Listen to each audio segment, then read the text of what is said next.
He held a pink shoe in his hand and fell to his knees. That was all that was left of his daughter. Pause. She was 5. Her name was Layla.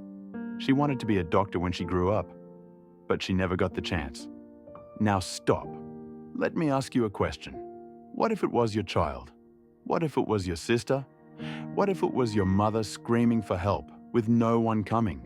The Prophet, peace be upon him, said, "The believers, in their mutual love, mercy, and compassion, are like one body.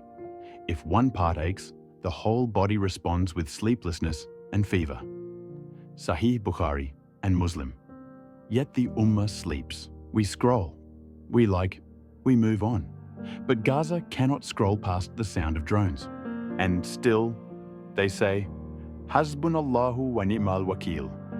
Allah is sufficient for us, and He is the best disposer of affairs. Surah Al-Imran 3:173. In every broken wall is a raised hand. In every child's burial is a whispered Alhamdulillah. Palestine teaches us what true tawakkul looks like. No, you can't stop the bombs.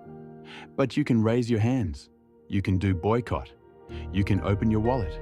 You can donate. You can open your voice. The Prophet, peace be upon him, said, "Whoever relieves a Muslim from a hardship, Allah will relieve him from a hardship on the Day of Judgment."